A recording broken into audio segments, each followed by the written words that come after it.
Offer sale video ആണ്. അപ്പം stock ക്ലിയറൻസിൻ്റെ ഭാഗമായിട്ടാണ് ഓഫർ സെയിൽ ഇടുന്നത്. അപ്പം ഞാൻ കഴിഞ്ഞ ഓഫർ സെയിൽ കൊടുത്തപ്പോൾ എൻ്റെ അടുത്ത് അത് തന്നെ സെയിൽ വാങ്ങിച്ച ആളുകൾ ചോദിച്ചിരുന്നത് എന്താണ് നമുക്ക് 690 കൊടുത്തൊരു സംഭവം 399 കൊടുക്കണം എന്താണെന്ന് ചോദിച്ചായിരുന്നു. അപ്പം അത് സിംഗിൾ പീസേ ആകെ അവൈലബിൾ ആയിട്ടുള്ളൂ. അതും നമുക്ക് ചെയ്ത മോഡൽ നമ്മൾ 690 ചെയ്ത മോഡൽ ചെയ്യാനുള്ളതൊന്നും ഇല്ലായിരുന്നു. ഒരു ഷോർട്ട് കുർത്തി ചെയ്യാനായിട്ടുള്ളവരെ ആകെ ഉണ്ടായിരുന്നുള്ളൂ. ലാസ്റ്റ് പീസ് ആയതുകൊണ്ട് അതങ്ങനെ ഓഫറിന് ഇട്ടുന്നുള്ളൂ. അപ്പോൾ അതുപോലെ തന്നെ ഇനി അടുത്തൊരെണ്ണമാണ് ഈ ഒരു മെറ്റീരിയൽ ഒരു മീഡിയം സൈസ് വരെയുള്ള ഒരാൾക്ക്, ലാർജ് സൈസിനും ചിലപ്പോൾ പറ്റുമായിരിക്കും, ചെക്ക് ചെയ്യണം. മീഡിയം സൈസ് വരെയുള്ള ഒരാൾക്ക് ഒരു ലോങ് സ്ലിറ്റഡ് കുർത്തി, സ്ലീവ്ലെസ് ആയിട്ടുള്ളതോ അല്ലെങ്കിൽ ചെറിയൊരു സ്ലീവ് കൊടുത്തിട്ടുള്ളതായിട്ടുള്ള ഒരു സ്ലിറ്റഡ് കുർത്തി, ലൈനോ അല്ലെങ്കിൽ പാനൽ കട്ടോ ഒന്നും ചെയ്യാനുള്ളതില്ല. ഒരു സ്ലിറ്റഡ് കുർത്തി ചെയ്യാനായിട്ടുള്ള മെറ്റീരിയൽ മാത്രമേ ഉള്ളൂ.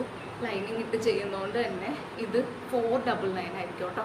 നിങ്ങളുടെ സൈസിൽ അല്ലെങ്കിൽ നിങ്ങളുടെ മെഷർമെൻറ്റിൽ നിങ്ങൾക്ക് ഇത് സ്റ്റിച്ച് ചെയ്തെടുക്കാം.